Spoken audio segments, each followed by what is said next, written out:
Hey, it's Conrad Thompson. It's Wednesday. You know what that means. It's time for Tony Schiavone, the voice of your childhood, right here on What Happened When. What's going on, Tony? How are you? Buddy? I'm glad you finally said what happened when. I thought you were going to like throw us a curveball, but I am great. It's great to be with you. It's great to be with everyone again for another great week of watching pro wrestling from the 80s, as only we can do here on What Happened When. And everything's great. Everything is great. Everything's great, great, great, great, great, great, great, great, great, great, great, great, great, great. It's been an interesting couple of weeks in professional wrestling. Let's work backwards. Okay. This coming Sunday, I feel like this is pretty topical considering what we're doing. By the way, as you may have guessed, we're doing a little watch along from August 23rd, 1986, from World Championship Wrestling. We have a new world's heavyweight champion. It's the Nature Boy Ric Flair. And this coming Sunday, the NWA is back doing wrestling at the Chase. Mm-hmm. I can't believe it's a real thing. I guess this is the 73rd anniversary of the NWA. This is like the spiritual home of the NWA there in St. Louis. And unbelievably, through a random and strange course of events, the Nature Boy will be at the NWA pay-per-view. I don't know, man. I think that's kind of cool. You know, I don't feel like the people have had a lot of conversation about the NWA in recent months, maybe since the pandemic. It feels like maybe they lost a little bit of momentum, but it feels like they're getting a lot of that back. I mean, wrestling at the Chase, my goodness. That's Yeah, something that I've heard about my whole life, and it's right. happening. This is real wrestling history here, dude. That's cool, and I hope they have a lot of success. I hope it's a springboard for success for Billy and the company. And Ric Flair being there is a big deal. Now, listen, all the years that I did wrestling for JCP and then for Turner Broadcasting, we never worked the Chase. Yeah, I think the last show was 83. Right. In my research, I think it was 59 to 83, and not a wrestling show there since. So think about that. As long as you've been doing wrestling, Yeah, there hasn't been wrestling at the Chase, but there is this weekend. Dude, I think that's super cool. that is cool. For you and I, and we love nostalgia. That's what this entire What Happened When is all about.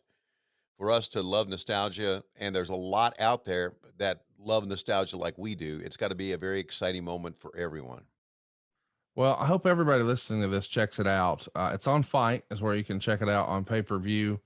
But they're going to have the World Championship on the line in the main event. I don't know, man. Something about the NWA and that old Dome Globe belt being at the Chase is pretty cool.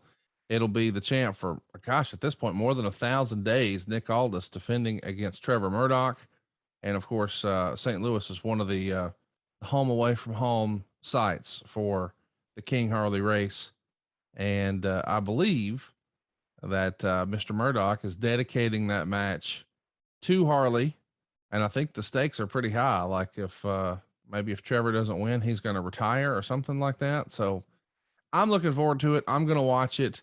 I just love when we get to sort of relive some of the good old days, even if it predates me. Like, you know, I got to admit, I never saw wrestling at the Sportatorium, but I think it would be super cool if we could do that today. But that Right. venue was gone, and it felt like the Chase was gone forever. But the Chase is back, and you know, I've got like baseball friends, and you know, you've heard of these people, Tony. They want to see all the different baseball parks in America, Right. and so they've got a big list, and they're checking them off and all that. And I think it's kind of cool that all of us now get to sort of check that box for the Chase this weekend.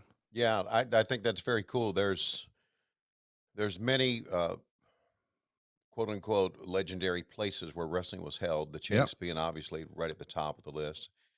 You know, I've got to work Madison Square Garden. I know Madison Square Garden has gone through a lot of renovations since they first started, but I have had a chance to be there, and of course that was a legendary place. Oh yeah. I wonder if where they used to shoot WWF All Star Wrestling, you know, in Bethlehem, Pennsylvania. I wonder if that place is still there. You know, let's look that up. Yeah, that Well, would be yeah, an because why hadn't anybody ran there, right? yeah. I don't know. It may be I don't know if it's a TV studio. I don't know if Bethlehem, Pennsylvania had a TV studio.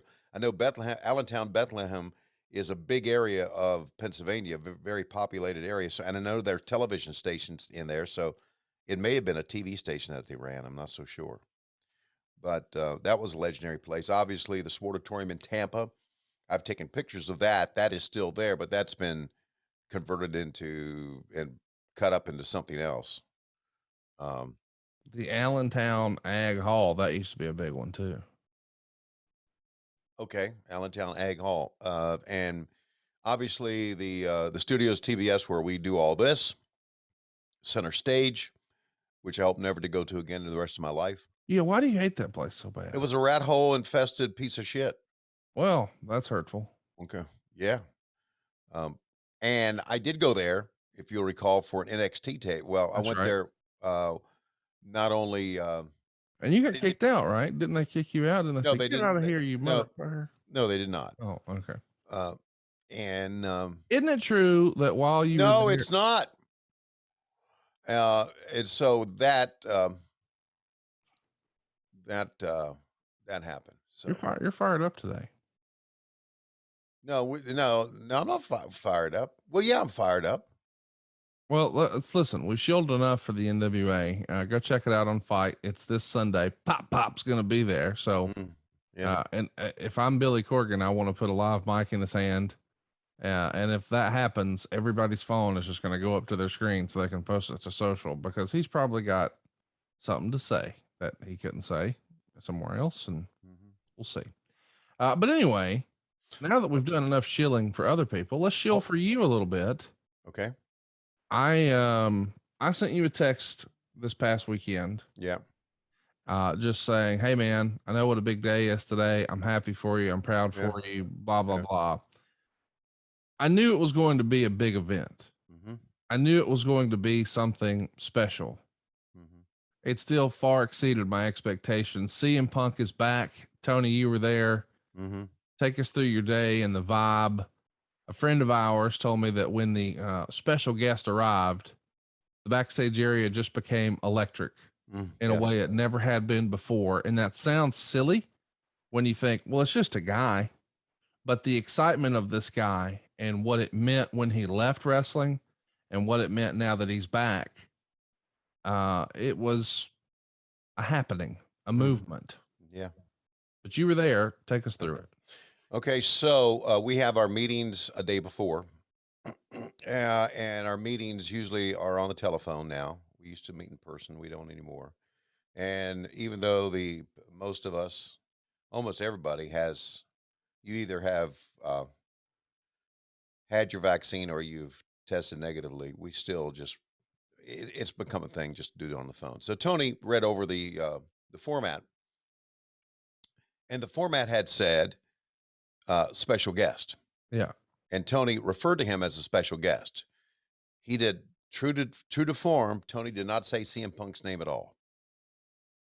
And then he contacted me later in the night and via text. He said, "Listen, I'm thinking that I'm going to have you introduce him." He said, "I think that's what I'm going to do." I said, "I'd be honored." I said, "But we need to talk about what I'm going to say because what I'm going to say should be minimal. Yes. I don't need to go on some big thing." And he said, "Okay." So got to the building. My name was on the format. Tony Schiavone introduces special guest. Uh, CM Punk arrived. I was told he was in his room. The room, by the way, was marked special guest. That's funny. That's so he arrives and he has a couple of people with him. Um, one, You probably shouldn't say who. okay. Uh, If you want to, but I just don't want you to get in trouble. okay. One's an old ECW guy. Let me think for a second. Lou Dangerously? Oh, wow. Yeah. Oh, wow. How about that? Wouldn't Yeah. have guessed that. Right. And there was someone else, and I know he has wrestled before, and he's a friend of his, so he had a couple guys with him. Sit there and talk to him for a little bit, and Tony Khan came in, and we all three sat and talked, and it was decided, and I really think rightfully so. Even though I really wanted to be a part of this, Yeah. it was rightfully so that he would come out on his own. He said, "Listen, I want you to interview me we'll do it on Dynamite. And he said, I want you to hold the microphone. I don't want to jerk it out of your hands like people have done. And I said, okay. So that apparently is going to, as this thing drops, going to air to tonight. tonight. Me talking to him in Milwaukee. And so Where he I, used to train MMA, by the way. You know, he used to drive up and train MMA in Milwaukee. So I think it's kind of cool that right, his first show with y'all was in his backyard of Chicago, and his second show is just a hop, skip, and a jump little drive for him. right. So during Rampage, I'm one of the three people in the back that's set at the go position. There's Tony Khan, and there's the coach in the middle, then there's me on the right. And he came out, and he stayed in the back, and talked to everybody, and was very, very nice, as you might imagine. Great guy. I mean, we Oh had yeah, such a great time with him at Starcast in Chicago. Like, yeah, there's this misconception of how he is or how he handles people or whatever. yeah, We've had every sort of big star, and it's a who's who that's been at Starcast, and he was the nicest, most humble, wanted to make sure everybody had a good time, yeah. just a considerate human being. And that, you wouldn't have necessarily believed that if you just believed everything you read online, but that was Right. not my experience. Great dude. So I talked to him about his promo, and he said, I really don't know. I've been thinking about so many things to say, and I really don't know what I'm going to say. We just did know that the one thing he was going to touch on was Darby to set up the pay-per-view match.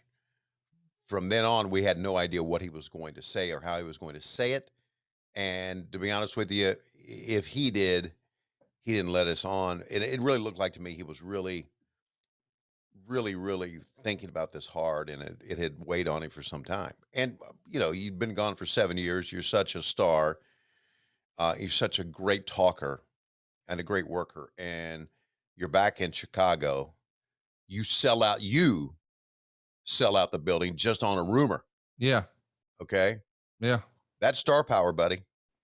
Dude, I Yeah, tweeted, when sitting down gets you a pop, yeah, you're over. yeah. You just sat down. Right, right. So he walks out of the go position. Everybody kind of bumps fists. We're all excited. Tony's excited.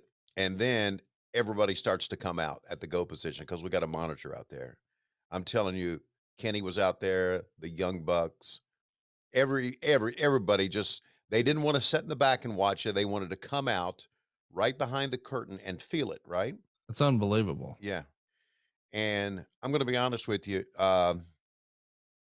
It was it was one of those from the heart just ass kicking moments, wasn't it? I mean, Oh yeah. it just was. And so he did it. He came back, and people were so excited about it.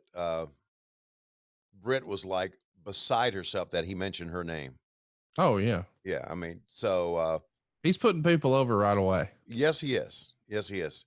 So he and then I had to get up early the next morning to fly to Detroit to work the Astronomicon in Ann Arbor. And so I waited after the show was over. I usually ride with Jeff Jones, and Jeff Jones has some things he's got to do with social media. So we hung around a little bit. They had the media scrum. We hung around a little bit, and so Jones says, "All right, let's go." And I walk out, and we're talking about probably like 11:30, maybe midnight. We walk out, and Tony Khan's there with his girlfriend and his driver and some other people. He says, "What are you doing?" I said, "I was going to go back to the hotel." And he said, "Come on, hop in with me." So I hopped in with him, and we went out to dinner with Punk and his entourage, and we had some of our people there.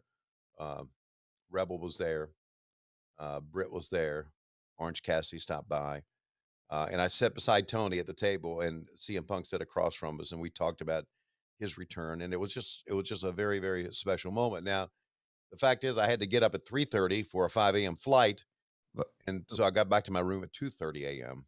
it was worth it. Yes, it was. So I stayed up all night. I didn't go to bed. It's the first time I've stayed up all night since I don't know when. Um, but I was really riding a high. I think we all were riding a high, Absolutely. feeling good about our company, about what Tony has done. Even at home, people at home, I woke up, I couldn't go to sleep that night right away. And I woke up the next morning, sort of like, was that real? Yeah. I mean, it felt like, and Tony, you've been there for so many historic moments, Yeah. when, you think about all the Nitro stuff, right? So like you were there when Hogan turned heel. Yeah. You were there when Goldberg beat Hogan. You were there when Mhm. Luger beat Hogan on that, Right. 100th Nitro, and Yeah. all the major moments that happened during the WCW era, but even during the NWA. I mean, so many great moments, when Dusty beat Flair in the cage here in 86. Where would you put just the electricity and the anticipation and the crowd reaction and the just adulation that that crowd gave him? Where does that rank? Is it top 10? Is it top 5? Where does it fall? Yeah. It's top five. It definitely is. It's top five for crowd anticipation. There was a shot of a kid crying. Yeah. I don't think we ever witnessed that. I don't think anybody cried when Goldberg beat Hogan, although they were excited. But it's top five. I kind of um, jokingly told to Tony, I said, uh, maybe I should send out a tweet that says this is the greatest moment in the history of our great sport. He went, yes, yes, that'd be great. So I did. Most people agreed. Some people shit on it. Man, there's so many boo birds out there. It's Yeah. almost like it feels like sometimes there's folks on the internet who don't want you to enjoy a goddamn thing. No. And you know what was good about me tweeting that out and reading all the responses, which I did, and then I deleted Twitter from my phone immediately after that again. I had Attaboy. to I had to download Twitter to put that on. There you go. Uh, so what was good about reading about all the comments and some of the negative comments, and really, if you of a ratio, there were like 20 positive, one negative comment for 20 positive ones. Yeah, that Right. makes sense. And what's good about that, I discovered another dickhead to block. Oh, so you Bec- blocked a new person. Yes, out of my life. Click, you're gone. Go set and do a Lanny Poffo on yourself. Yeah. Yeah. So anyway, yeah, that was a top five moment, and because of the anticipation and um, because of the response and because of I really think he, as we like to say, knocked it out of the park on the promo, which we knew he would. I mean, obviously he's been one of the great promos. You know, my first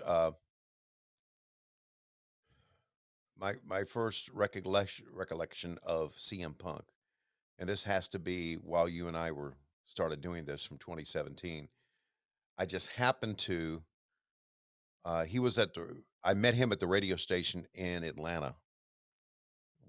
I worked on the AM side and we had like 4 FM stations all in the same building. I remember that, like 2012.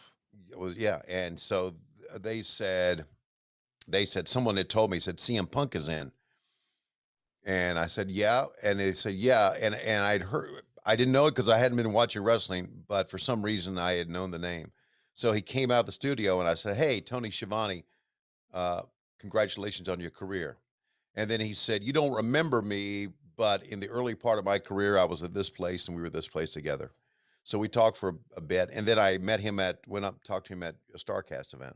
Um, so I had known him, never worked with him, but Right. I had known for some reason I found an interview of his, not the pipe bomb one, but another interview in the ring, and I remember thinking, this fucker can do a promo, buddy, old school style, Yep. and I think he lit it up. Of course, you know, he could set anything out there, people are going to love it, Ate it up. Yeah. right? But he did. He was tremendous. He hit it out of the park. It was a Yeah. moment. You've really been stressing about how we were going to fit a Blue Chew commercial into a CM Punk conversation, but I know that you and Tony Khan and really everyone inside the arena, we were, uh, Aroused. yes, there you go. Yeah. I also want to mention before we get going that, we, we're counting the days down for Top Guy weekend now. Are we Yeah. not? Yeah. Yeah, we are. It feels like this is going to be happening, a major event. Of course, it's Top Guy for ad-free shows, and it's low key Big Hog for the WHW Monday Patreon. We had a tremendous time back in 2019 here in Huntsville. The plan was to do one last year. We had it all scheduled and ready to go. And then the pandemic had other plans and people were nervous and scared and it didn't happen. But now with the vaccine, people are feeling a little more comfortable and things are getting a little more back to normal. And we're going to do it in Chicago, all out weekend. This is going to be fun, dude. I know you've got an advanced copy of the schedule. There's a lot we're trying to fit in. I think there's an old Army movie, 10 pounds of shit in a 5-pound bag. We're trying to cram so much in there. It's going to be, I think one of our supporters called it an immersive experience. Wow, that's a good way to talk about it. I like that. We are going to, by the way, Rebel and Tony Schiavone are going to be together. Oh, can I hold the camera? Yeah, I hope someone does. I know I'm going to have to get that Zoom feature going. And so we're going to do something together for that. And we got some very special surprises that only our top guys and low-key big hogs, of course, on Patreon will be able to experience. So we've had a staff of people working very, very hard on this for us. Couldn't do it without them. And I look forward to Chicago. I look forward to the entire week, Conrad. My God. Wednesday, Dynamite. Friday, we've got Rampage. We got our Top Guy weekend, that entire weekend. We got the pay-per-view coming up, all in Chicago. And it's going to be a great time, a great experience for all of us. I look forward to that. I really do. Oh, before we talk about what's coming up, can I tell you about something that's in the rear view before we click play on our special feature today? Yes, and I've got something very special to talk about it as well, but go ahead. Did I tell you I went to Michael Hayes' family reunion? Wow, that's probably did you take a shower afterwards? That's hurtful. That's mean. It's rude. I mean, why would you even say something like that? Well, you get around those many rednecks and you just don't know. It could rub off on you. That's rude. I know Michael's not a redneck, really. I was going to say he's from Philadelphia. Philadelphia, yeah, I know that. Right. So let's not act like, yeah. But now he was there, so. Really? Yeah. Did he have a hat and a fanny pack? He did have a hat on. He did not have a fanny pack on. Yeah. But my favorite, there's a lot of funny things that happen at the family reunion. But my favorite thing, he has a guy, as you can imagine, he travels all the time for the competition, shall we say. And he has, as a result of that travel schedule, someone who helps him take care of things around the house, because everyone who listens to this show is very familiar with our Geico commercials, and they know that owning your own home is hard work. Anyway, he has this fella. I won't say his name here in the program, and he has his wife or girlfriend with him. Wow. And that girl invited Michael Hayes to church. Okay, this took a big left turn on me. Yes. Okay. She said, okay, Michael, would you like to go to church tomorrow? Yeah. Okay. And Michael thanked her. He paused for a minute. Hey, first of all, I appreciate the sentiment. I do. It's a very nice gesture. Thank you for thinking of me. That's real sweet of you. But have you considered this? I can watch Joel Osteen in my motherfucking bed. I don't think I'll do that.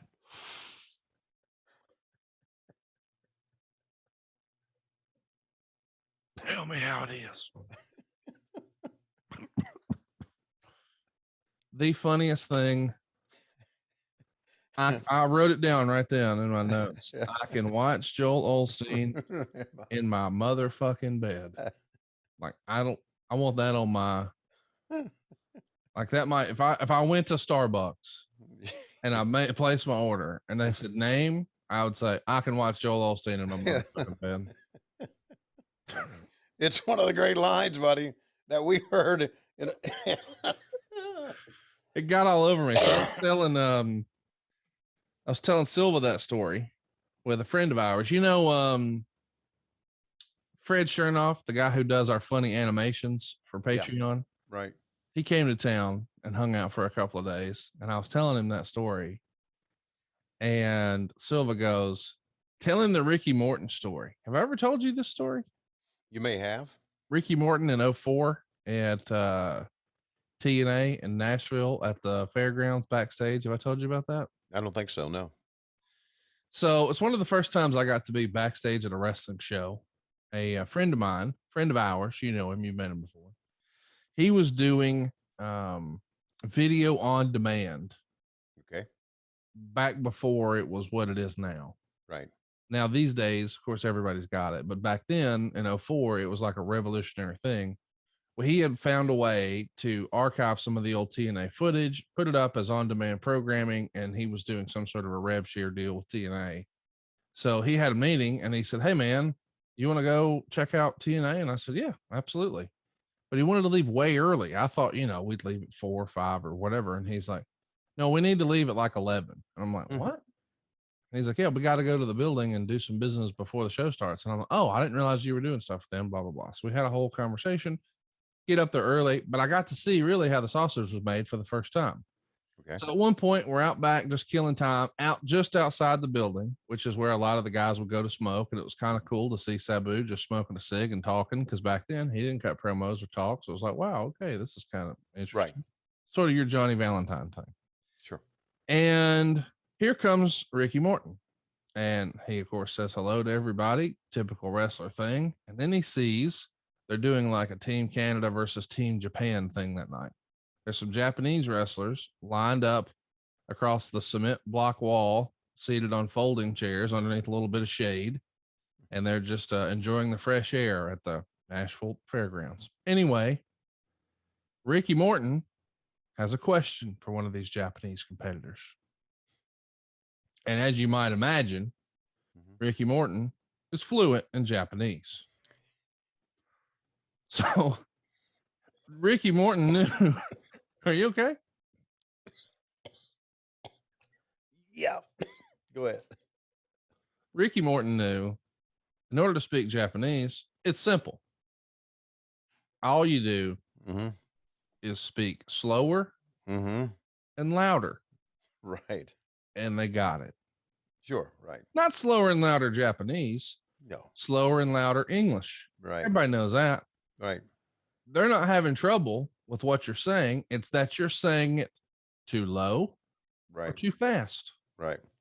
So I saw with my own two eyes, Ricky Morton realize, hey, oh, that fella's Japanese. You could see like the boop above his head.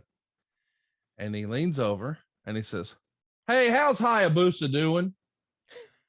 Now, to add context, a few years prior to this, Hayabusa went to do a springboard moonsault, landed right on top of his head, paralyzed himself.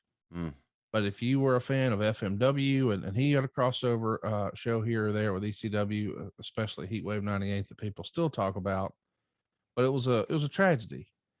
He was not able to wrestle again. He was wheelchair bound. He did eventually walk again, but he was not.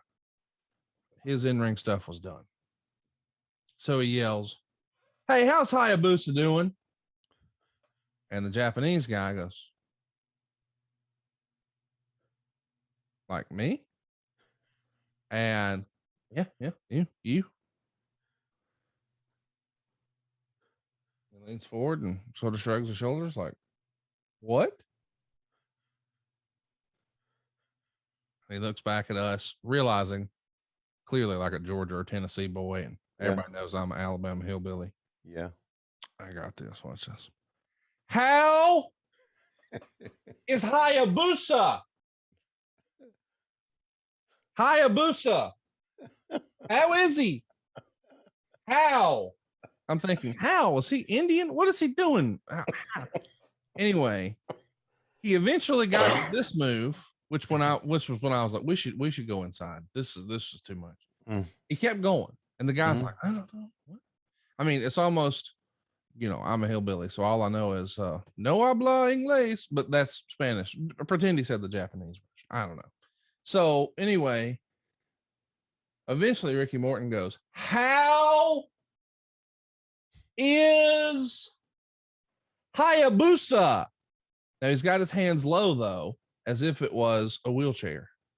This is how Ricky Morton thinks you explain that someone is paralyzed in Japanese. You make the wheelchair motion. It was one of the funniest things I've ever seen in wrestling, and cemented in my mind that officially wrestlers are just regular people. Now, of course, we all know that now with the social media era, Right. but my grandmother and my grandfather, and in fact, my mom and perhaps my dad, all believe, and maybe this is something that was generational, or maybe it just happens to all of us when we get older. If they're not sure what you're saying, say it slower, say it louder. Right. How about that? Yeah.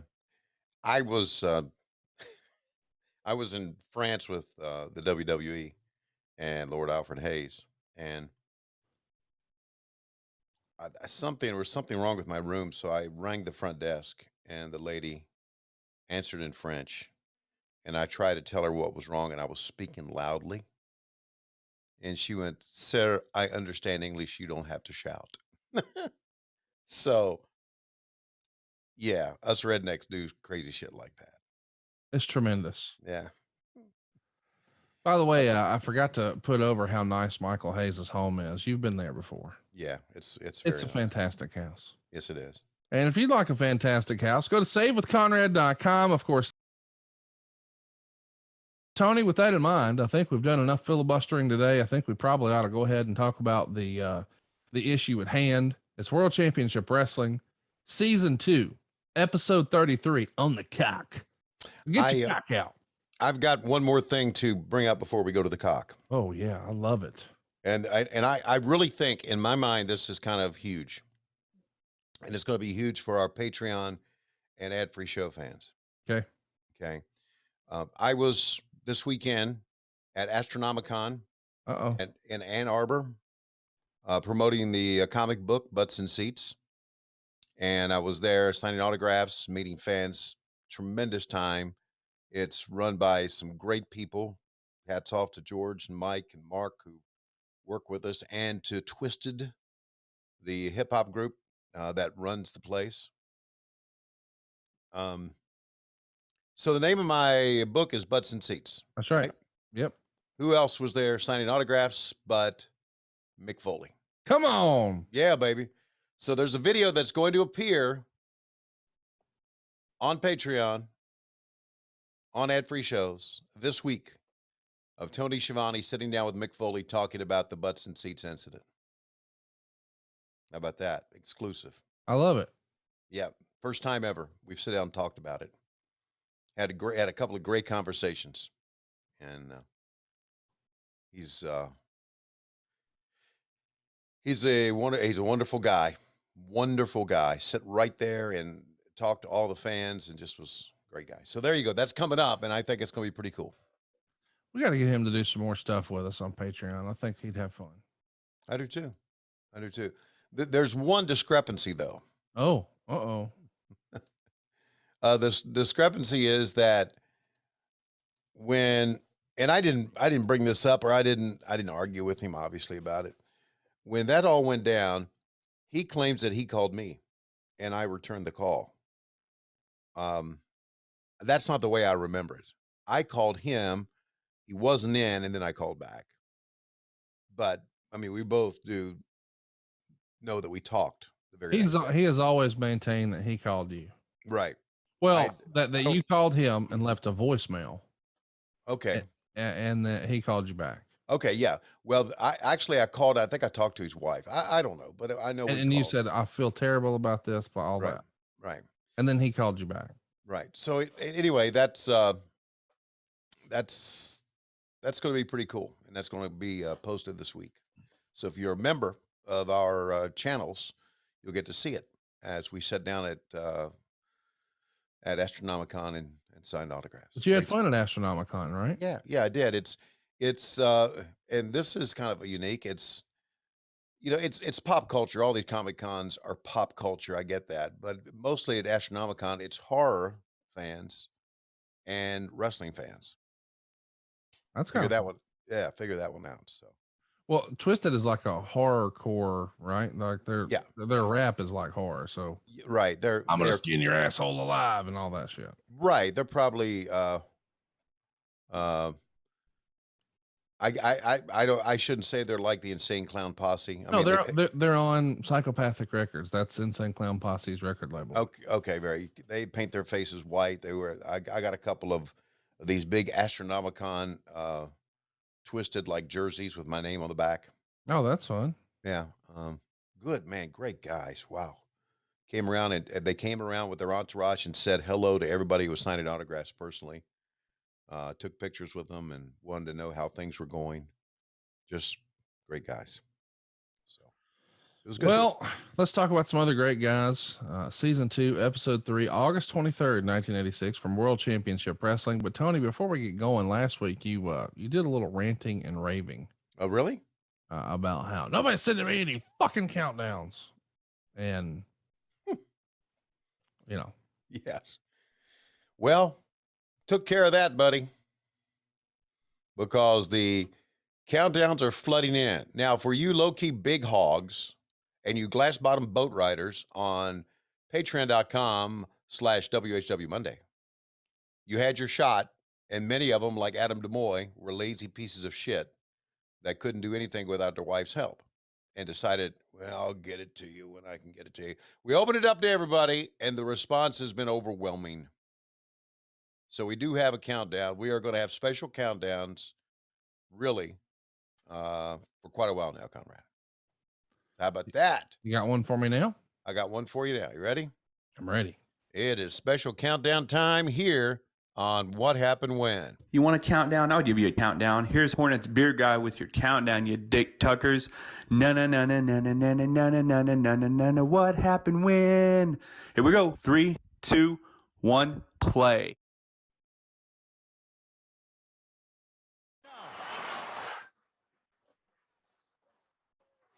And he was stand-up pain. Oh, 2-1 Dusty now as he's caught in the figure four. And Flair now putting all of the pressure he can on that leg and that knee.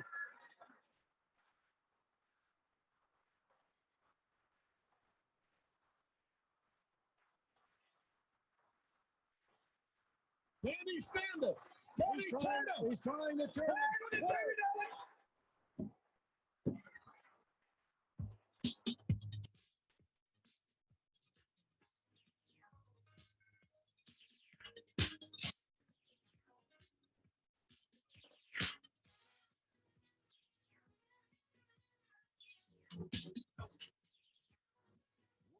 Championship Wrestling, bringing you great wrestling action, sanctioned by the NWA, National Wrestling Alliance. All right, Tony, the fans just saw a small portion of Ric Flair, Dusty Rhodes, and Baby Doll. Baby Doll was reaching in right there, and that is just the tip of the iceberg because, David, Baby Doll is now with Ric Flair, the world champion. And we're going to have more about that later. Listen, fans, we have new World Tag Team Champions, the Rock and Roll Express. They are the new World Tag Team Champions, David. And how about the professional wrestling capital of the world, the Omni in Atlanta? It is on fire. That's right, it is on fire with Dusty Rhodes, Jim Cornette, and Big Bubba. Hey, and I'm going to tell you something else is going to be on fire. A lot of things going on. The Omni in Atlanta, Dusty Rhodes, it's signed. Steel cage match with my man, Big Bubba. No way in and no way out, and there's no way out for you. A new World Tag Team Champions is a fluke. It's a disgrace. It's the worst miscarriage of justice ever. And we are going to look at that, Tony and David, later on. And I'm going to tell you what really happened. That's exactly right. What about the new United States Heavyweight Champion? What about that if you want to talk about a title change? There's a new U.S. Heavyweight Champion. It is Nikita Koloff. He defeated Magnum T.A. in that best-of-7 series for that title. A lot of action here today. And we're going to get into all of it. Let's go to the ring. Rock and Roll Express out next against Mike Rose and Phil Brown. Man, you guys were really trying more and more mic time for Corny. He just popped out with his own mic there. Yeah, he's now kind of officially the Third man. The third man, which was cool. I loved it. I really did. And I guess we were a third man booth ahead of our time now, right? Tell me about how that came to be. It's something that Dusty wanted because he thought that Cornette just added a lot of entertainment value to the show, and Cornette obviously was a heat-seeking missile, and he could continue to make that happen. Dusty told us he was going to send Cornette out. He told us he was going to send Cornette out with us for a couple of weeks, and it kind of worked its way into a weekly thing. So, and you were comfortable with it? Oh yeah, absolutely. Hey, do you think? And we're going to see me here in a minute. Do you think I should go back to wearing makeup? Yes, on camera. Very much so. Yeah. Have you experimented with guy liner at all? Can't say that I have, and I don't know where this goes. Let's go back to the guy with the makeup. I'm just saying. The Midnight Express, Dodgers, Rock Road Express for 6 months, but finally they did put his name on the dotted line. Jimmy Cornette, you see right here, baby, we are the new NWA World Tag Team Champions, baby. Jim Cornette's pretty upset down here. That's right, Tony. You know, we told Cornette time and time again that 202, that we could beat this Midnight Express anytime, in any place. You see, Jimmy Cornette, we didn't give you a chance to use that tennis racket, brother, because we kept an eye on you all night. And when that match was over, you see, we are the new World Tag Team Champions. But then again, Tony, you got to put it down. You got America's team, Dusty Rhodes, Magnum T.A, the Andersons. They're all coming after these belts right here. But, brother, we plan on keeping them for a long time. Right here, I'm talking about rocking in the USA, the Rocky Road Express, and all you nice people. And out here, too, baby, they belong to you, and that's too. Woo!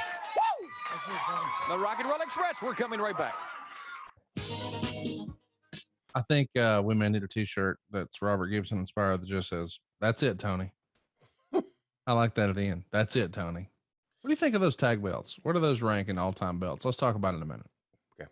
States heavyweight champion. Tell them all about it, huh? Charlotte Coliseum, a sold-out Coliseum. Nikita Koloff becomes a U.S. heavyweight champion with a win over Magnum T.A. as the best of 7 went all the way to the very end. Let's take a look at that great match.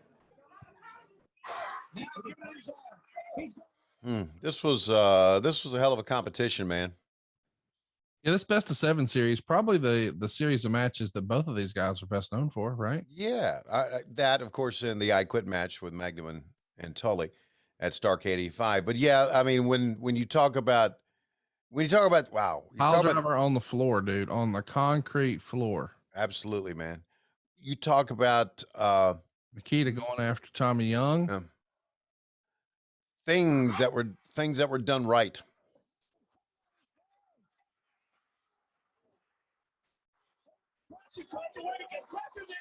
There's pressure right to your screen.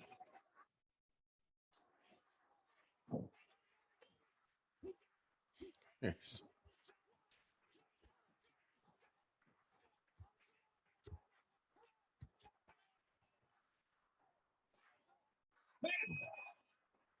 I like this.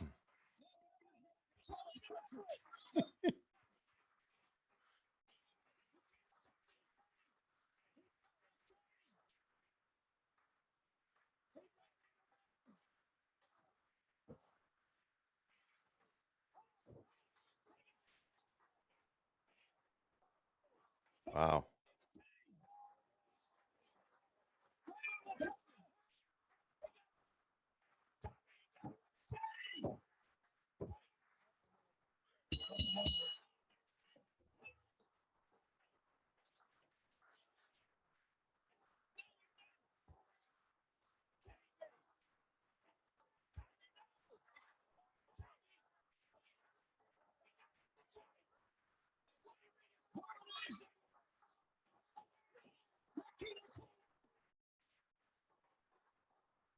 And I'm here with the Russians celebrating Nikita's victory as the new United States heavyweight champion. And the whole world now see how Magnum T.A, how he lose all control. He jump on, attack Uncle Ivan. Then Crusher Crucial, he come down just to help Uncle Ivan to dressing room. And Magnum T.A attack him. But he forget about Nikita and what happened. Nikita, USA champion. Magnum T.A, take a good hard look. This is the last time you're going to see. Magnum T.A, your history. Now, Nikita, look for more competition. Like these Ron Garvin, these are Heather Stone. Maybe he's going to try Nikita in Atlanta. I'm so very proud of nephew Nikita.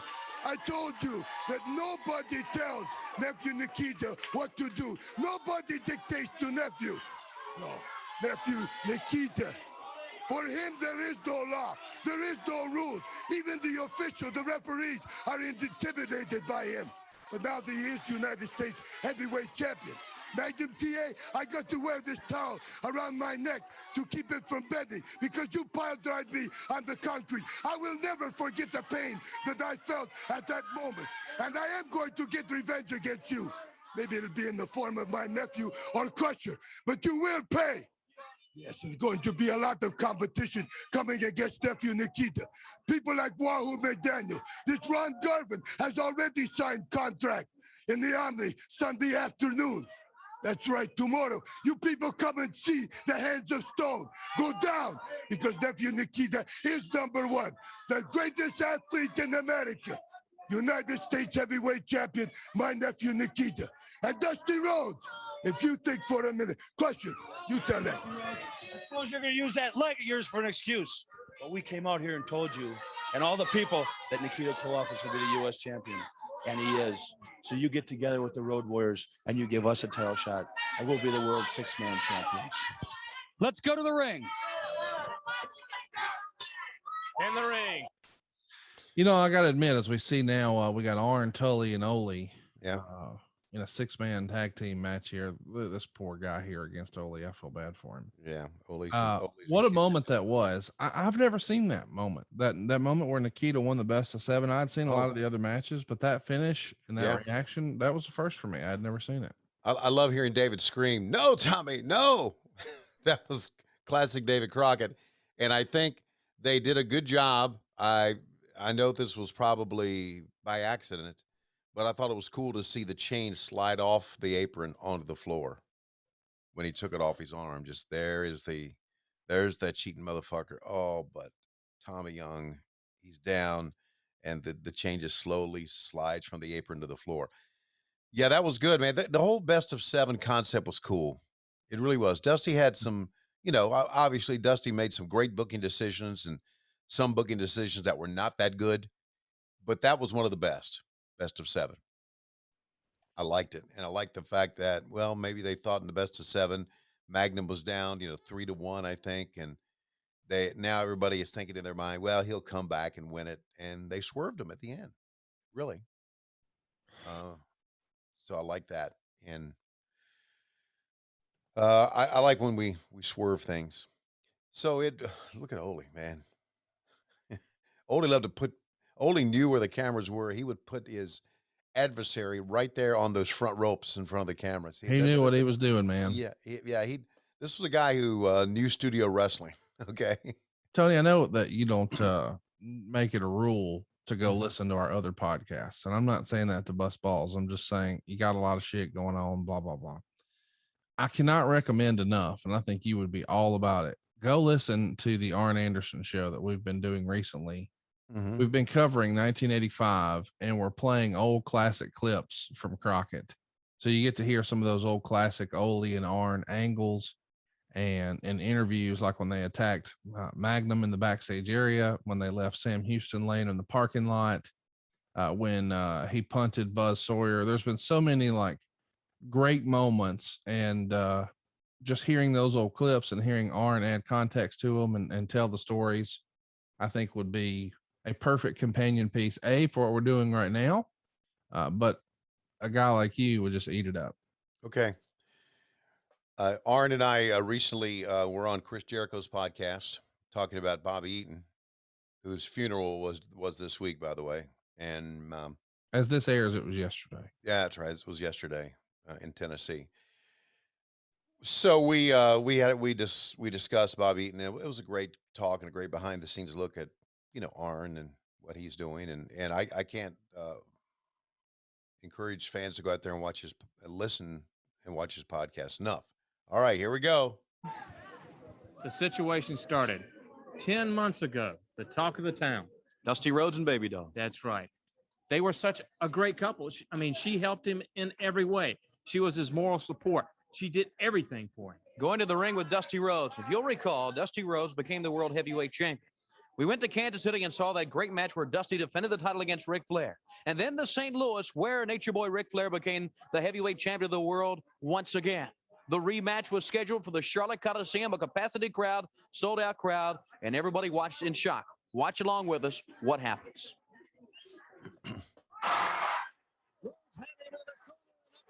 This is let me inject something here. This is the same night that Nikita and Magnum, and you can tell the ring skirt is different.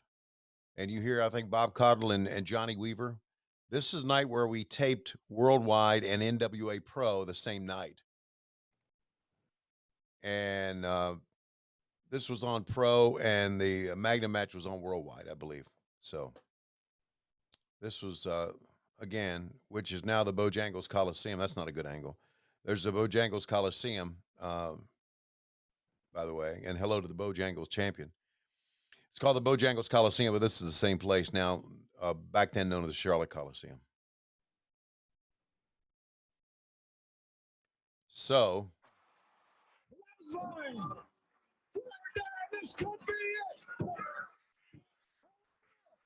you could always tell when a wrestler's laying near the ropes and the guy going for the pin, the opponent on top, hooks the near side leg instead of the far leg. Yes.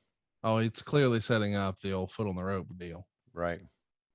I used to love the way Flair would, when he really wanted to sell for somebody, he would just like totally flat of his back.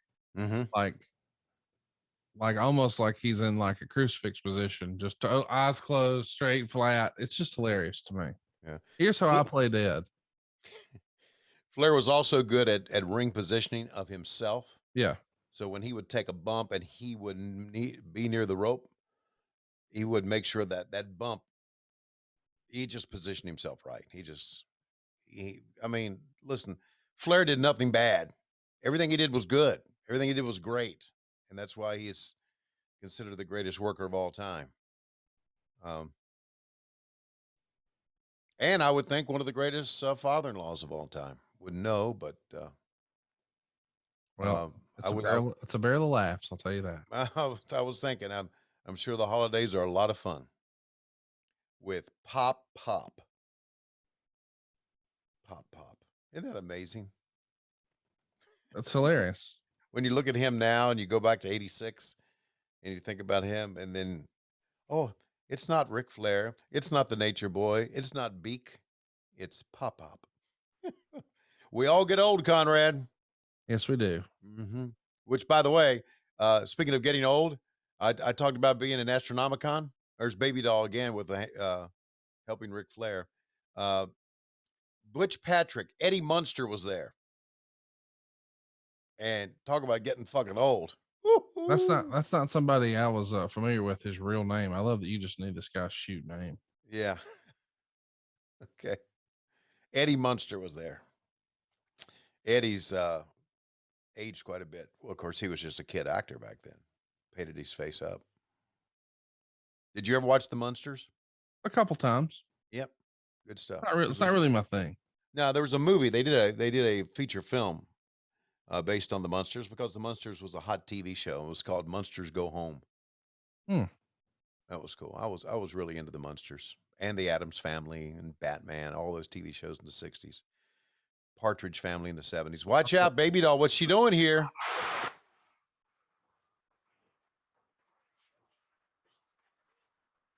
Baby Doll is walking around the ring. She's got a chair in her hand. The crowd, where's the referee? He's looking for him. Look at her. No, she missed. Dusty Rhodes has got the chair. Baby Doll went after Dusty with a chair. What did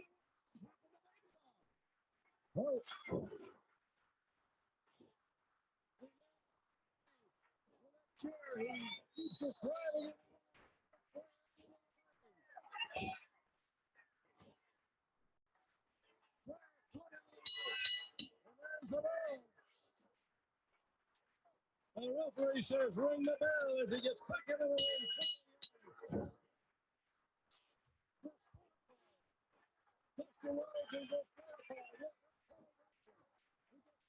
Whoa.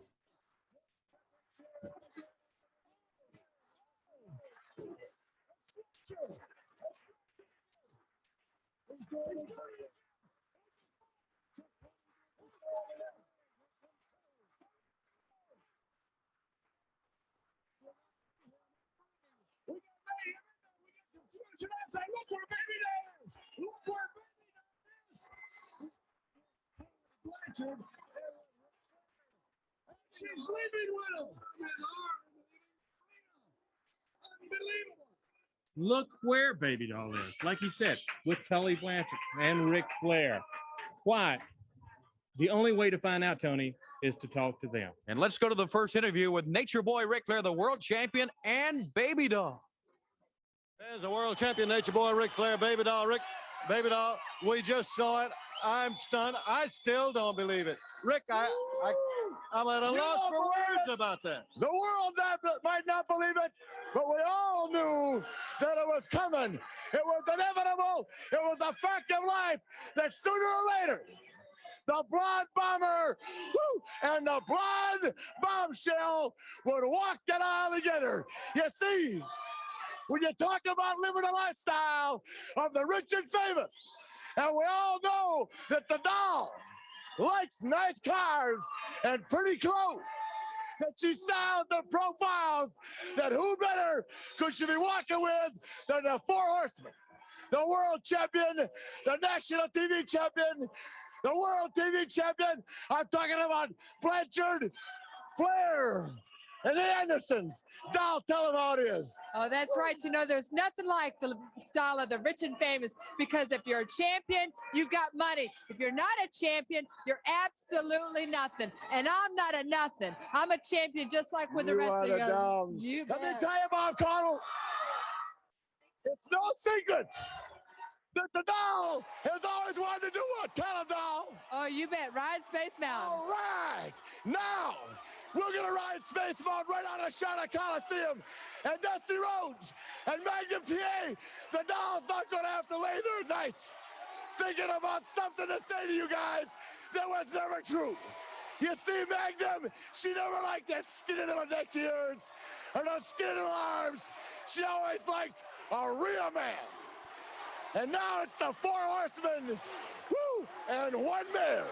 And ladies and gentlemen, believe it or not, diamonds are forever, and so is Baby Doll. All right. Woo! Dude, how about that? Yeah, Major moment in wrestling right there. It was. It was. And basically she inferred that she was going to go have sex with him. And I like that he said, she never liked your skinny little neck, because he said it so fast and he held his hand like that. I was, wait, what did he say? Belly to belly. He's got it. Amen. Magnum T.A. is the winner. He may have lost that best of 7. Oh, and here you are. Oh, Tony Schiavone, where'd Jim Cornette go?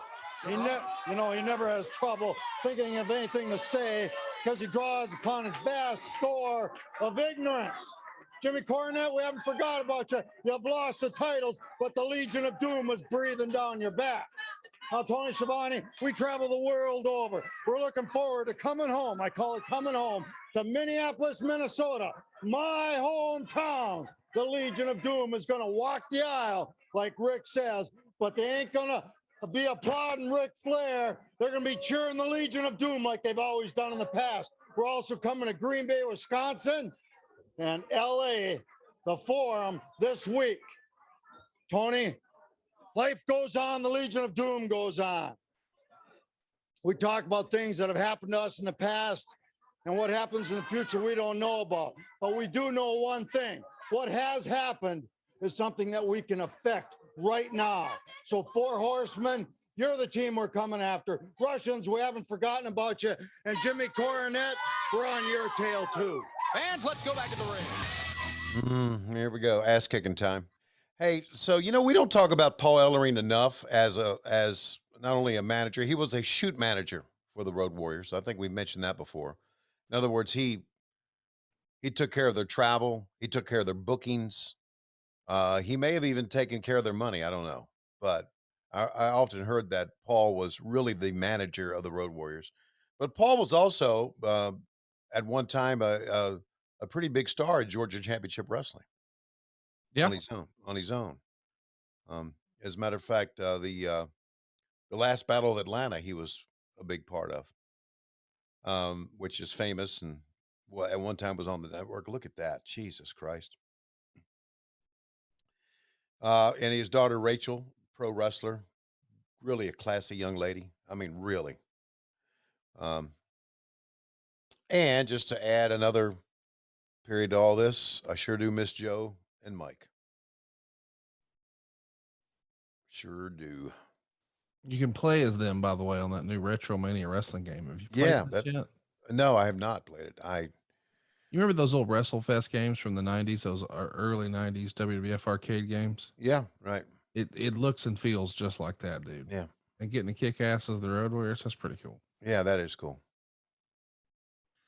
Hey, I wanted to mention as we're watching a pretty good match here, something I forgot to mention to you before we clicked play on our playback. I'm glad that JR was on Rampage to be a part of calling Punk's return. Great call.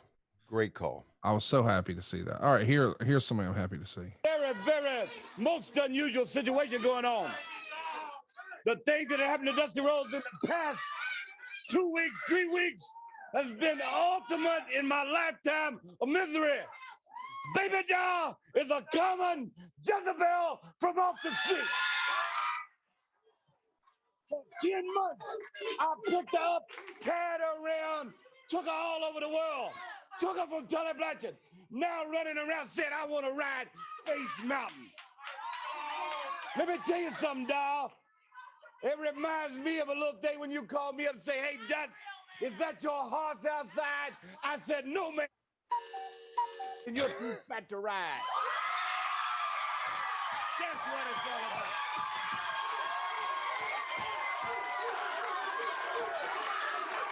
I got people all over this country talking about Dusty Rhodes, the American Dream, and my movement. Well, that's fine. Let this go down in history.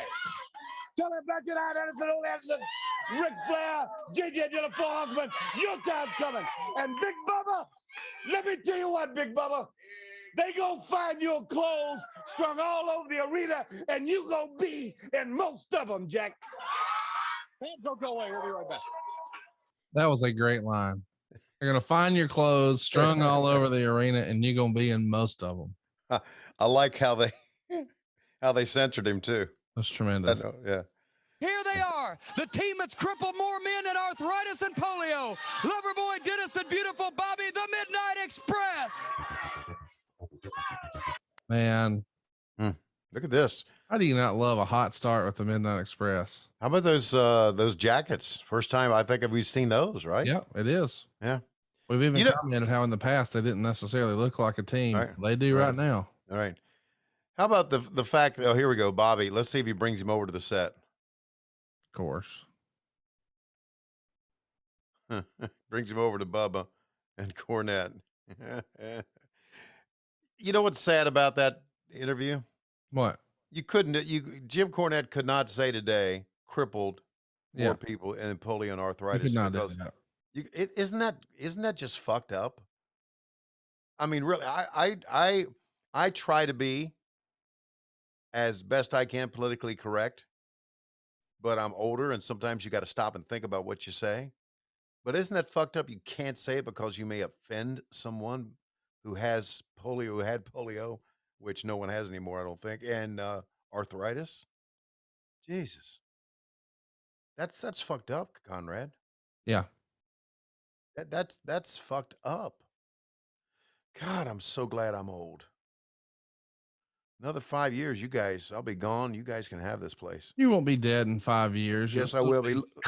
On Tony trying. Oh. Can I introduce, Roman Reigns now that he's on AEW? Now, you shouldn't say that.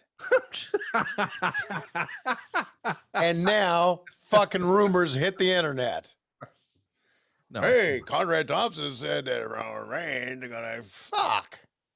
I didn't say Adam Cole. Okay. I said Roman Reigns. That's clearly hyperbole. Right. It's not real. Yeah. Just trying to predict the future. Yeah. Remember on if it is Adam Cole, my run's over. Oh yeah, you're done with all that side business you've had. Dennis Condrey's gonna wrestle the whole match in his goddamn jacket. Yes, he is. This is tremendous. Right. He didn't take his bandana off his neck. He didn't even take his jacket off. No, man. I hope he doesn't. Don't take it off now. No, he just pointed out. You know what? That's Dennis Condrey saying, fuck you. Yeah, I ain't gonna take my jacket off. Whoop your ass. Exactly right. I'll whoop your ass wearing a jacket. Yeah. Oh gosh. Yeah, here he is. Jacket, bandana, still on. To me, it's almost seems to be that he didn't like those jackets. So that was his way of saying, fuck you. I'll wear it the whole time. Dennis was his own man. Hey, we don't say enough about the Mulkeys either. Put him over, Tony. Put him over. Yeah. I'm not so sure when the famous Mulkey win came about. I don't know if it was 85 or 86. It was one of the 2 years. Obviously, we haven't seen it yet. It may have been 85 when the Mulkeys won their match. Hope it's 86. I'd love to be able to see it. Because that's a big moment. That's a moment that a lot of people still bring up, when the Mulkeys, who used to take a great ass kicking, and fans knew that. Did you see that kid running the camera? How about that? Yeah. There you go. You see, I saw all this, and I knew that Turner Broadcasting back then allowed they would just pick people, not out of the stands, but they would just let people learn how to run a camera doing wrestling. And I would think, fuck, what are we doing? I mean, we're just like, for instance, famous punter in NFL history. I don't know if you remember Rick Roby. Yeah, of course. He ran camera one time. He was a guest in the studio and they had him run camera. That just wasn't right, man. That's one of the reasons. I think you mean Reggie Roby. Reggie Roby. Yes. The Dolphins kicker. The Dolphins punter. Right. Reggie Roby. He was there. He ran camera. I love that double team move. Oh, Dennis did take off the jacket, by the way. He got overheated, but the bandana stays. Boy, the Mulkeys could take some bumps, man. Oh God, I can't imagine falling on my tailbone on the concrete. I know. And he's not done. No, but now Bubba's gonna whoop his ass a little. Yeah. Yeah, because they're starting to heat things up with Dusty and Bubba. To see the evolution. He was an enhancement guy on this show a few months ago. We watched it together. Right. His debut on the show as an enhancement guy, and now he's a part of the Midnight Express and immediately programmed with one of the biggest stars in the history of wrestling, Dusty Rhodes. Pretty remarkable. Let's track it here. He's up on that second rope. Comes off. Not much left of Randy Mulkey, I can tell you that. I don't know that I would want Big Bubba to jump off the second rope on me. I think it was the first time we saw Big Bubba actually roll into the ring and do something. Yeah. Yeah. Since he was a job guy. They're checking on him. Let's listen. U.S. heavyweight champion, that will not stop the determination of this man to get the title But back. Tony, right now, though, he's still in the ring. We saw what Big Bubba did. He scooped him up and he took that shoulder and drove it right through the young man. Trying to get him out. Okay. If we can. Taking him off. Once again, Big Bubba. Look at that. Right down. Oh, the back of all of his weight, He obviously. drove that shoulder right through him. Right through the ribs of Randy Mulkey. Okay. Now we're with Magnum T.A. Nikita Koloff is the U.S. heavyweight champion. That will not stop the determination of this man to get the title back. Well, Tony Schiavone, I'm a realist. I believe you got to deal with the situation at hand. Now, Nikita Koloff made good his threat that he made to the whole wrestling world, he made to me. Like it or not, the fact is he is recognized by the National Wrestling Alliance as the United States heavyweight champion. Now, we can all look at the films and we can talk about, well, if this didn't happen, if that didn't happen. Well, it did happen. I knew what I was walking into when I signed those contracts. Now, Nikita Koloff, I become the man on your trail. You've got the championship belt. And if you feel deep down in your heart that you really are a superior athlete, then you and I'll have no problems meeting each other again, because now I've got newfound determination. I'm not embarrassed about anything because I'm a man that stands up for what he believes in, and I do things by myself when it comes to singles titles, something you knew nothing about. So now the United States Heavyweight Championship around a Russian's waist. Well, Magnum T.A. is the main man you better be thinking about. You can talk about everybody else, but you better think about me night after night, day in, day out, because I'm coming after you to get the U.S. heavyweight title back, no matter what it takes. It's all history to you, maybe. To me, it's fresh right now. Let's go to the ring. Wahoo McDaniel now going to be in the ring with Randy Barber. That was a different promo that we had been seeing from Magnum. Magnum had been so high energy, hooting and hollering. I mean, it was like he was busting a blood vein or blood vessel, but now here, a little more relaxed, a little more calm, different Magnum. You know what I think caused part of that? The fact that they brought Randy Mulkey out, the injury. Because if you heard, I was ready to talk to Magnum, but they kept Randy Mulkey outside, and the mood had. I think Magnum's intensity when he first walked out. I don't think Magnum expected that either. And I think Magnum's intensity when he first walked out dipped after that scene that we saw, because I repeated my introduction to him again. So I just think the mood kind of sapped his intensity.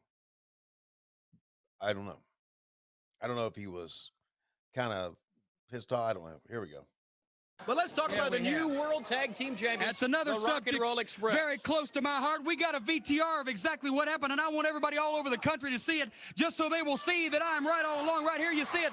Philadelphia, Pennsylvania. Bobby Eaton comes down off the top rope, and that right there was a devastating elbow, probably a ruptured, maybe a cracked sternum on Robert Gibson. These guys were beaten for 30 solid minutes. This match went on, and we kicked their brains out the entire time. They took the worst beating that anybody has ever suffered since they've been in professional wrestling. They never saw the light of day. We literally beat them into the ground for 30 solid minutes, just as we have ever since we won the titles from them.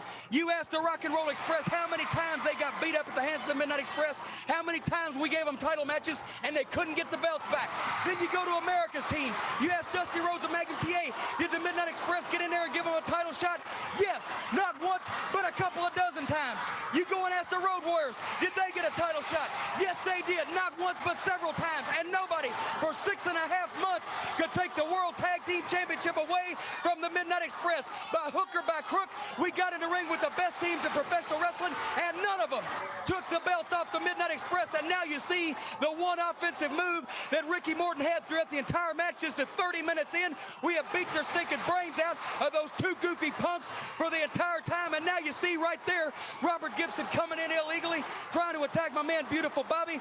Loverboy Dennis has Ricky Morton in command there, and Bobby just comes down with the coup de grace right across the back of Ricky Morton's head. And that was about the umpteenth time in that match that we had him pinned, and the referee was too slow or too stupid. And there you see Robert Gibson comes in and stops the certain 3 count. We had him down for a count of 3, and Robert Gibson came in and stopped the certain 3 count. And now you see Ricky Morton on the outside of the ring. My men are taking care of Robert Gibson, and if you will also notice, Beautiful Bobby is the legal man in the ring at this time. And what happened a minute ago? What happened? He is now, and what happens? The referee turns around, and the only quick count that he makes all night is for the Rock and Roll Express. Ricky Morton pinned the illegal man after Robert Gibson stopped a certain pin by my men, which was one of umpteen. We had to. Do you see that fucking crowd? Yeah, man. We are going to come back after you. We will take those World Tag Team titles. You have not seen the last of the Midnight Express. We are still the greatest team in professional wrestling history. Always have been, always will be, and we will. Champion. We will be before too long, Tony Schiavone, because Rock and Roll Express, we got some dire things planned for you, just like we do for Dusty Rhodes. Shut up. We're coming right back. Dude, that crowd, I mean, it was like CM Punk just came out. That was unbelievable, the pop that the Rock and Rolls got winning. And for Philadelphia too, right? That's unbelievable. Not in the South.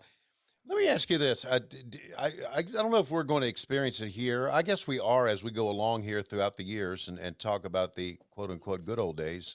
But when did Rock and Roll Express cease to become cool? Because it did change. And it's kind of like, disco in the 70s. It just died seemingly overnight. Right. And the event they had at Comiskey Park in Chicago, where they blew up all the records that night, and that had a lot to do with it. But and if you watch the Bee Gees documentary, you'll see how that all played out. But and I guess moving along here, by the time I got back after my 1 year in the WWF, by the time I got back, Rock and Roll Express's popularity waned. Yeah. I guess the young girls grew up, and the next girls that came in were not that much. Do you think it was like, I don't know, late 88, August, September 88? Because didn't Robert Gibson get hurt, or Gibson's out of there by like the fall of 88. So it feels like it lasts about 2 more years, and then that's off the road. Yeah. Just goes to show you that how quickly things change in pro wrestling. And they do. Not just pro wrestling, but pop culture. Yeah, that's a good point. Absolutely. I mean, look how hot WCW was, and in reality, that was not just a handful of years, right? That was like 3 years. Yeah, 95, 96, 97. Oh, here's Murdoch. Here we go, buddy. Redneck Dick Murdoch. Tony, thank you very much. I heard Ric Flair and I heard Baby Doll's interview standing out here a little bit earlier. And I was in sold-out Charlotte Coliseum when I saw what happened to Dusty Rhodes. We know Ric Flair must think that the clothes make the man. Well, clothes don't make a man, because I'm sitting out here and I'm talking for a lot of folks in the United States and the world today that just dress up and going out and work 8 to 5, where they have to wear their Levi's, where they have to wear their overalls, or if they have to go barefooted during life. That's what makes the man. Baby Doll must think she got the gold mine and we got the shaft. Well, let me tell you something, Baby Doll. It ain't going to be all as pretty as you think it is, because when that bell rings, we all put these trunks on the same way. It's like old football coach said, you put your trousers on the same way when they get on that field. And when it comes time to wrestling, Ric Flair, there's a lot of people around here that can wrestle your pants off. And Dick Murdoch's one of them. Whether it be in Cleveland, Ohio tonight, the Omni, Los Angeles, Minneapolis, Green Bay, Ric Flair, there's a lot of people gunning for you. But I hope Dick Murdoch gets that call, and I think I've got it in the Omni in a week. Ric Flair, you better bring it all together, because when it comes time, I'm not going to give it 100%. I'm going to give it 110%. Because I don't have no fancy blonde hanging on my arms. I don't have no fancy suits to wear in them fancy cars. I got no pickup truck, and I got an old dog in the back end of it. But I'll guarantee you what, when it comes time to wrestling, Dick Murdoch's one of the finest there is today, Tony. Captain Redneck Dick Murdoch, Nature Boy Ric Flair, and that figure 4 leg lock, always a dangerous weapon. Well, hey, he's been the world champion a lot of times. Ric Flair's a good athlete, a great champion. He's got a figure 4. I'm sure if he gets it on you, he can beat you. But there's one thing he's going to have to look out for, too. That's old Big Bertha, and also the Brain Buster. If I get my Brain Buster on Ric Flair, that title will change hands. And Rick, he knows it, I know it, and all the people out there watching professional wrestling, they know it. Okay, Captain Redneck Dick Murdoch with us. A lot of things has happened today on World Championship Wrestling. New World Tag Team Champions, the Rock and Roll Express, U.S. Heavyweight Champion Nikita Koloff defeating Magnum T.A. in the best of 7. And, of course, we saw what Big Bubba did to Randy Mulkey and claims that he will do to the American Dream, Dusty Rhodes. And fans, for David Crockett, for Jim Cornette, all of us, Jim Crockett Promotions, we'll see you next week on the very best in wrestling, the NWA and World Championship Wrestling. See you next week. So what do you think, Tony? Had to fill some at the end there, buddy. Kind of a different show than what Yeah, it was. I mean, there was a lot of quote unquote big moments. Magnum, Rock and Roll, Baby Doll, all were like big moments. But I really thought that I thought Dick Murdoch closing the show was a downer, didn't you? Yeah, it was not the way you would want to end. By the way, Right. later that night, you're going to be in Cleveland, Ohio, Dusty and Bubba in a steel cage. Oh. The next day, you're doing a matinee show in Asheville, Dusty and Bubba in a steel cage there on top as well. On the 24th, the evening show. So the next day, the evening show, it's a big main event. Magnum T.A, Dick Murdoch, Ricky Morton, and Robert Gibson on one side, taking on Tully Blanchard, Ole Arn, and JJ Dillon on the other. Wow. On the 25th, it's another big time tag team match. 2 out of 3 falls, the Rock and Rolls versus the Midnights. We're going to do TV on the 26th at Rock Hill. And then on the 28th, we're going out to the Great Western Forum. So kind of interesting to think about that. Inglewood, California. It's the debut at the venue. Tony Schiavone's the ring announcer. On top, it's Ric Flair and Dusty Rhodes. You got 10,000 fans in the crowd. Any memories of this trip out to the Great Western Forum? Yeah, a lot of memories of the trip. I went out a couple of times, was hanging out with the Kansas Jayhawks. As a matter of fact, I think I rented a car, and it was me, Bobby Jaggers, Dutch Mantell, and Tommy Young together for the trip to LA. And we had we got up early, and we drove around Los Angeles and Hollywood together just to see things. And I did the driving. And we had a lot of fun. And Dennis Miller, who was big on Saturday Night Live, I think around that time, late 80s, was in the crowd with his kids, front row ringside, the comedian. That's pretty cool. That is pretty cool. And this was, I mean, going here and then we went to San Francisco at one time, went to Albuquerque one time, went to a place somewhere in that I remember in New Mexico. I loved taking those tours.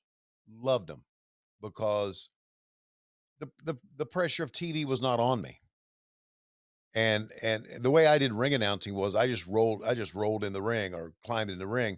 Didn't have a script, made up weights as I went along. Oh, well, there you go. Yeah.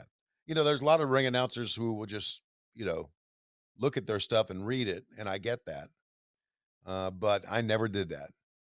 I just and I remember the one time, and it could have been at the Forum too, when and I may have told this story, Ivan and Nikita Koloff were wrestling another team.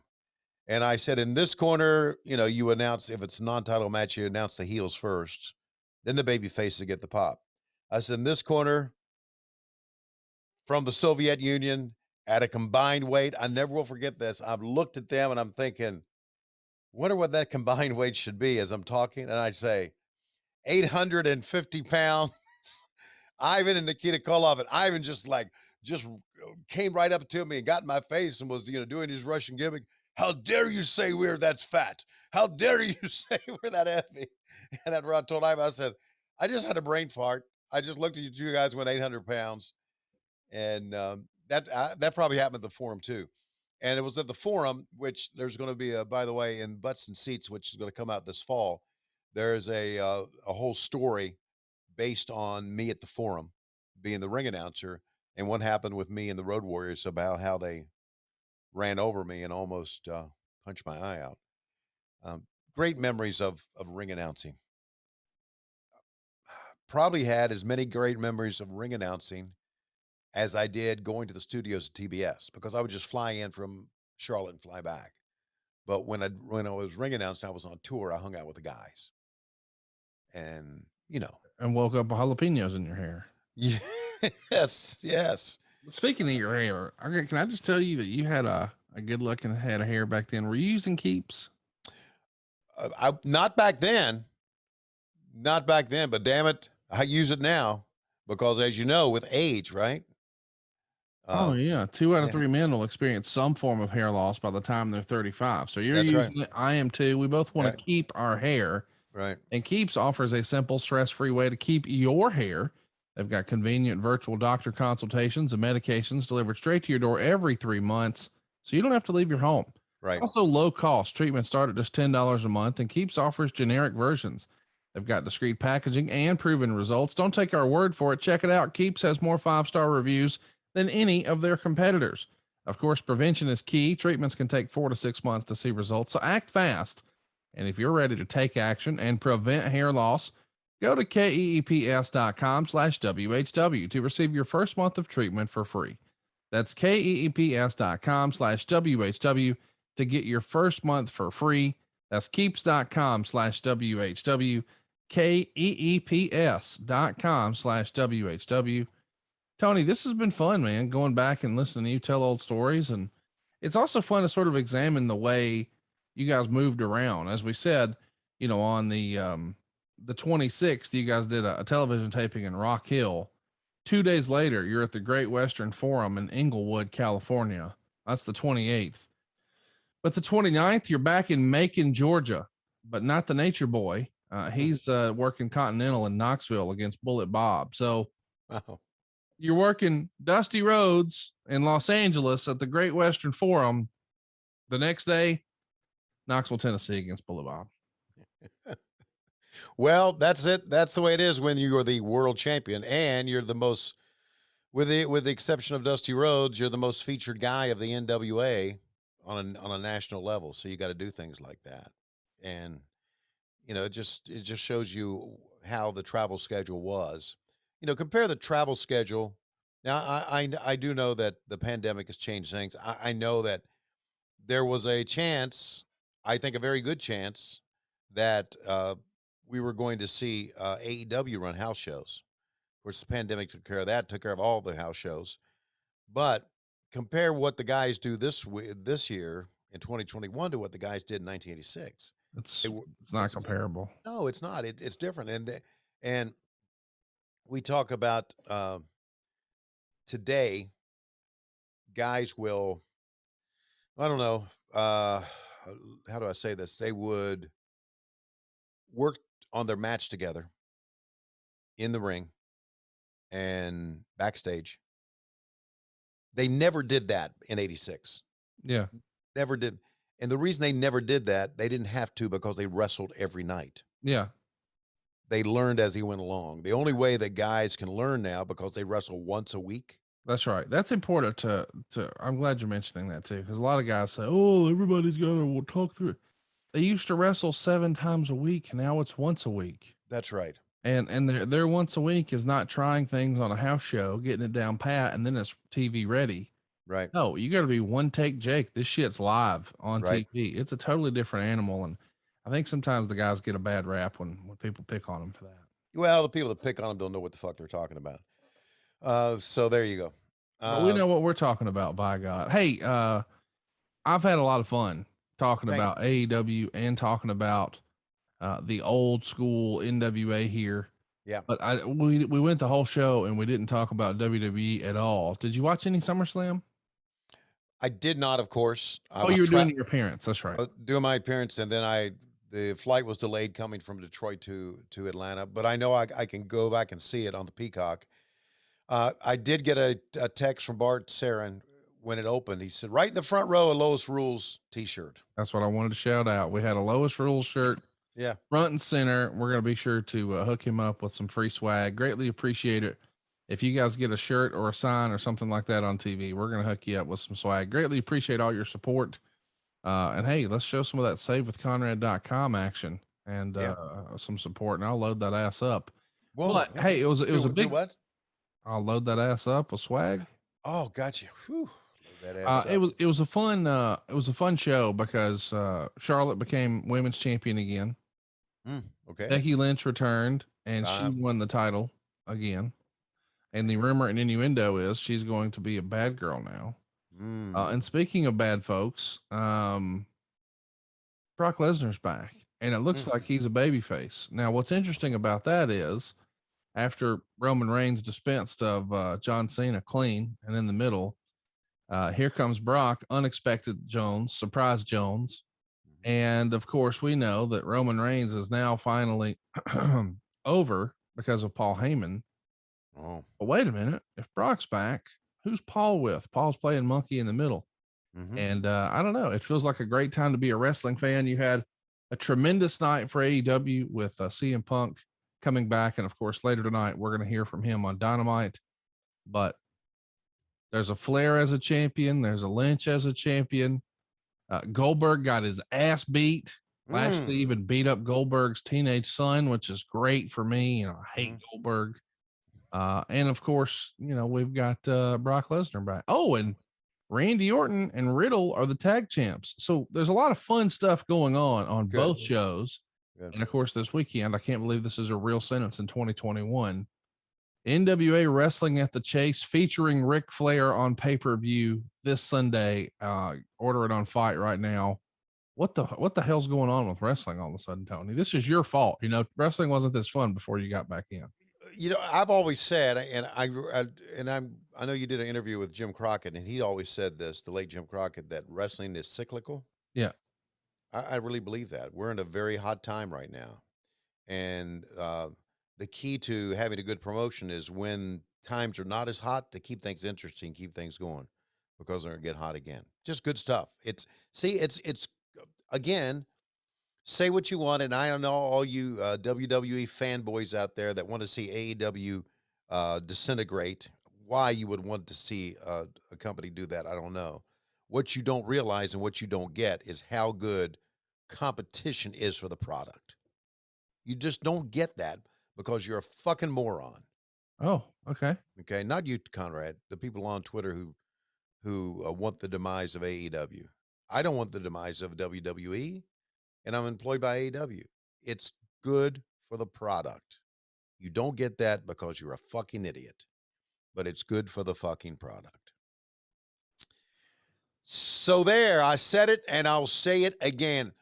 Did you and I touch on, very quickly, did you and I touch on Chris Schiavone getting his ass beat? No, we did not. Yeah. We glossed over it. Okay. I think we probably put an episode in the can before that happened, and Yeah.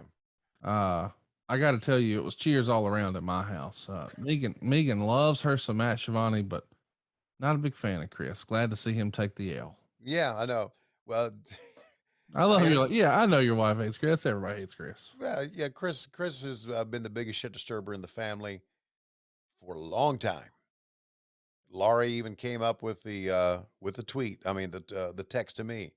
I've been waiting 36 years for this moment. I can't wait for tonight. And Chris has deserved an ass kicking for a long, long time. And Paul White came in. I thought Chris did a great job. I was very proud of him. And I remember Taz saying, as Chris introduced himself in the back to Taz says, "Man, yeah, he's much different than Matt. I can see." He said, he's got heat with me for just me talking to him for 5 minutes, because Chris is just the way his personality is. So very proud of him, though, that he took that diamond cutter. So, well, we love seeing a Schiavone get beat up, and I'm glad we got to see that. What? Sorry, not Laurie. We like Laurie. You said a Schiavone getting beat up. In other words, the way you said it was, just pick one. Well, like if they wanted to beat up Bug, fine with that. No, they wanted to beat up Lois, I'd have an issue with that. They wanted to beat you up, well, that's long overdue. Listen, don't fuck with my dog. Don't you ever even talk about something happening to my dog, okay? That's crossing the motherfucking line is what that is, all right? Don't ever talk about my goddamn dog again. Nobody beats up fucking Bug, because I will take a fucking machete and cut your dick off and stick it in your ear and make you walk home. Talking a lot of shit for a known dick tucker over there, Schiavone. Gotta tell you. And with that, it feels like we are desperately out of time. Yeah, anybody who wants to have something to do with Bug, you're going to be desperately out of time. Hey, you can mess with my wife. You can mess with my kids. Well, don't fuck with my grandkids. Don't fuck with my baseball glove. I got it broke in the way I want. And don't fuck with Bug. And with that, we're desperately out of time. We'll see you next week on What Happened When. We come to you Wednesdays on Cumulus. But don't forget, each and every Monday we come to you only on Patreon. Patreon.com/WHW Monday. Or, of course, adfreeshows.com.